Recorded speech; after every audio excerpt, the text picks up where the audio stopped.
नमस्कार। तनु की जुबानी चैनल में आपका स्वागत है। हमारी आज की कहानी है मासूमियत। अरुण आज बहुत दुखी है। जिस कंपनी में वह पिछले 5 सालों से काम कर रहा था, आज ही मैनेजर ने उसे अपने कमरे में बुलाया और कहा कि घाटे की वजह से कंपनी अपना बेंगलुरु का दफ्तर बंद कर रही है, इसीलिए तुम अपने लिए कोई और नौकरी ढूंढना शुरू कर दो। बस यही बात सोचकर अरुण परेशान हो उठा। घर जाते हुए भी यही बात उसके जहन में घूम रही थी।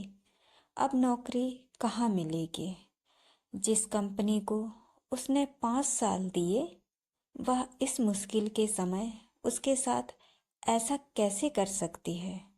अरुण को दफ्तर के कुछ साथियों का साथ निभाते निभाते सिगरेट पीने की आदत पड़ गई थी, जिसे वह बचपन से नापसंद करता था।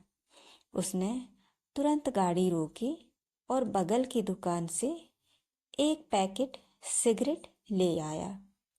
अरुण जब भी परेशान होता या किसी प्रकार के तनाव में होता, तब सिगरेट का सेवन ज़्यादा करता था। वह 30 साल का हो गया है और जानता है कि यह आदत अच्छी नहीं है, परंतु ना चाहते हुए भी वह ना छोड़ पा रहा है और ना ही कोई प्रयास ही कर पा रहा है।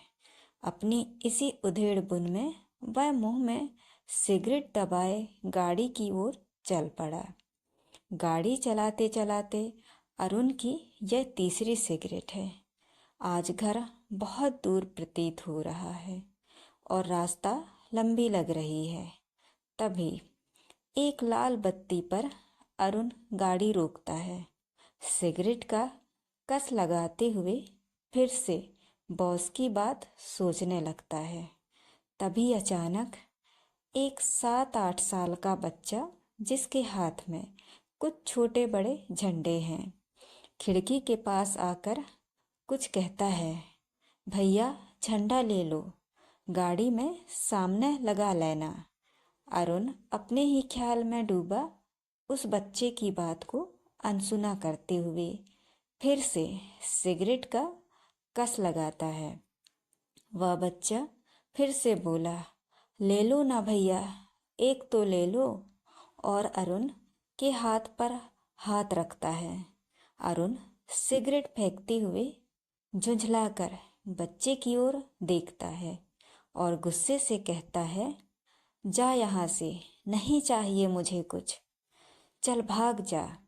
वह छोटा सा बच्चा एक कदम पीछे हटकर निराशा से पलटा, लेकिन अगले ही पल पास के स्कूटर वाले की ओर तेजी से आगे बढ़ा। उसके चेहरे पर ऐसी मुस्कान और दृढ़ता थी मानो अब वह सफल जरूर होगा। अचानक अरुण की नज़र सड़क पर गिरी सिगरेट पर पड़ी, जो उसी ने कुछ सेकंड पहले फेंकी थी। वह अब भी जल रही थी और बच्चा, जिसने पाँव में कुछ नहीं पहना था, उसी ओर बढ़ रहा था। इससे पहले अरुण कुछ कह पाता, बच्चा सिगरेट पर पाँव रख चुका था। उसके मुंह से हल्की आह की आवाज़ निकली, परंतु वह रुका नहीं। बिना रुके पाँव को आधा सड़क पर टिकाए स्कूटर वाले की ओर बढ़ता रहा।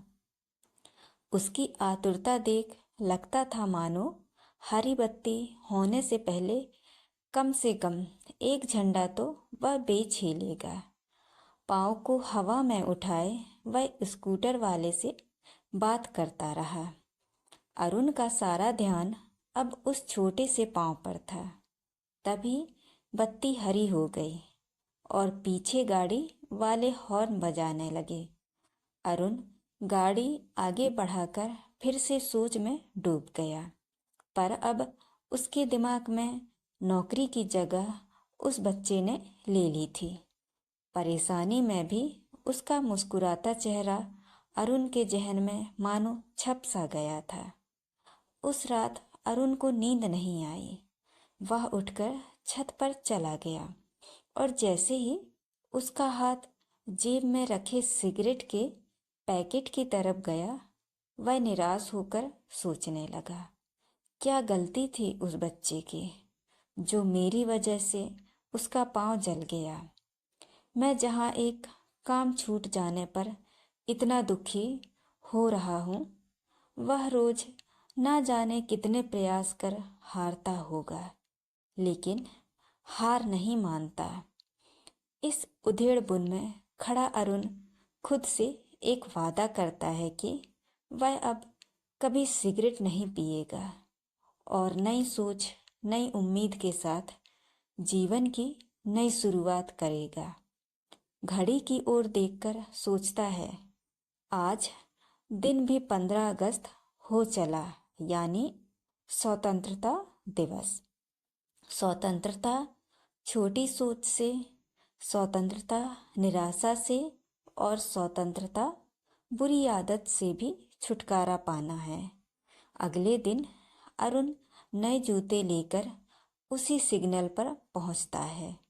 हाँ, वह उस छोटे से पाँव का माप कैसे भूल सकता है जिसने उसकी जिंदगी बदल दी। गाड़ी किनारे पर लगाकर अरुण की नजरें उस बच्चे को इधर उधर तलाश करने लगी। तभी दूर उसे वही बच्चा नजर आया। उसके हाथ में कुछ झंडे और दूसरे कंधे पर लटका एक पुराना मैला सा थैला था, जिसमें शायद वह पैसे रखता होगा। अरुण ने उसे पुकारा, बेटा सुनो, हाँ तुम इधर आओ। बच्चा दौड़ता हुआ अरुण के सामने आ खड़ा हुआ और बोला, आपको झंडा चाहिए भैया? अरुण ने मुस्कुराकर कहा, हाँ दे दो। कितने का है? जी 10 रुपए, बच्चा बोला। अरुण ने जेब से 10 का नोट निकाला और बच्चे की तरफ बढ़ाकर बोला, नाम क्या है बेटा तुम्हारा? जी मेरा नाम दीपक है। बच्चे ने नोट को थैले में डालते हुए कहा।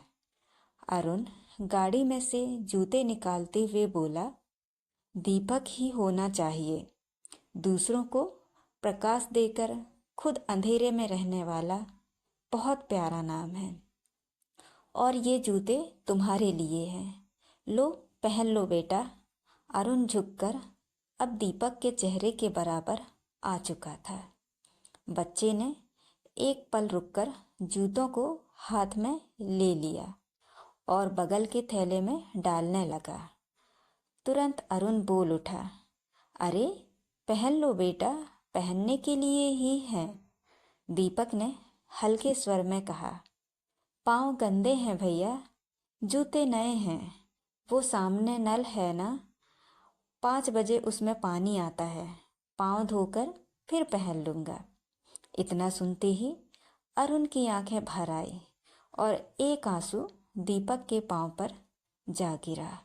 तो दोस्तों, ये कहानी आपको कैसी लगी? लाइक और कमेंट करके ज़रूर बताएं और चैनल को सब्सक्राइब करना ना भूलें। तो मिलते हैं अगली कहानी में। धन्यवाद।